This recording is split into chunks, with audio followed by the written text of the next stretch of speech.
சக்கரவர்த்தி தன் துயரை உரைக்க கேட்ட பேரருளாளர் வசிஷ்டர் சிந்தையில் கொண்ட குறிப்பு.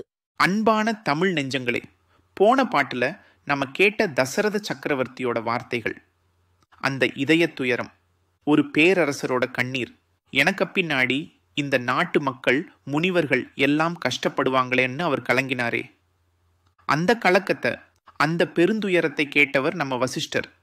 அவர் எப்படிப்பட்டவர், அதைத்தான் கம்பர் இந்த பாட்டுல சொல்றாரு.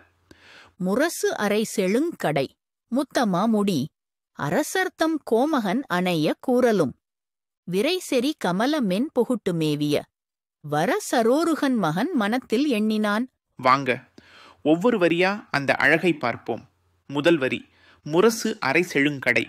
அந்த அரண்மனையோட வாசல்ல இருந்து ஆரம்பிக்கிறாரு. அந்த வாசல் எப்பவும் முரசு சத்தம் கேட்டுக்கிட்டே இருக்குமாம். என்ன முரசு? கொடை முரசு, வெற்றி முரசு. தன்னோட மக்களுக்கு நல்லது செஞ்சு பகைவர்களை வென்று நாட்டை வளமா வச்சிருக்கான்கிற அடையாளம்தான் அந்த முரசு. அதுவும் செழுங்கடை செல்வம் கொழிக்கிற வாசல். சக்கரவர்த்தியோட கம்பீரத்தை, புகழை முதல் வார்த்தையிலேயே நிறுத்துறார் கம்பர் பாருங்க. அடுத்தது, முத்த மாமுடி, முத்துக்களும் மாணிக்கங்களும் பதிச்ச கிரீடம், அரசர்தம் கோமகன், எல்லா அரசர்களுக்கும் அரசன். இந்த ரெண்டு வார்த்தைகள்ல தசரதனோட ராஜாங்க அதிகாரத்தை, அவருடைய உச்சபட்ச நிலையை சொல்லிடுறார். இப்படிப்பட்ட கம்பீரமான சக்கரவர்த்தி தான் போன பாட்டுல தன்னோட துயரத்தை சொன்னார் இல்லையா?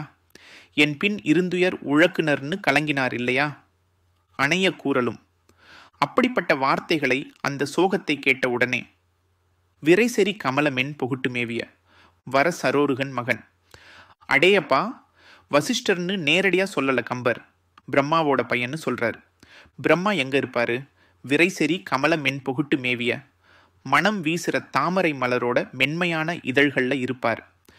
அந்த தாமரை மலரையே வர சரோருகன் சிறந்த தாமரைன்னு சொல்றாரு.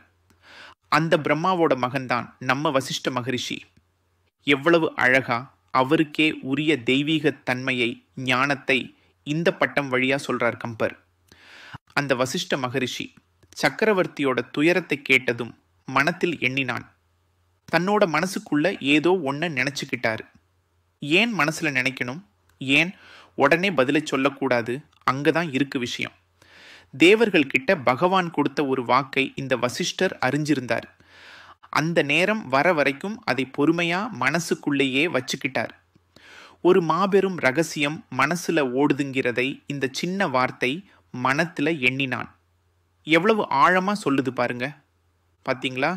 ஒரு பக்கம் சக்கரவர்த்தியோட துயரம், இன்னொரு பக்கம் அதை கேட்டுட்டு இருக்க பேரறிவாளர் வசிஷ்டரோட மௌன சிந்தை. அடுத்தது என்ன நடக்க போகுதுங்கிற எதிர்பார்ப்பை கம்பர் இந்த பாட்டுல விதைச்சிட்டு போறார்.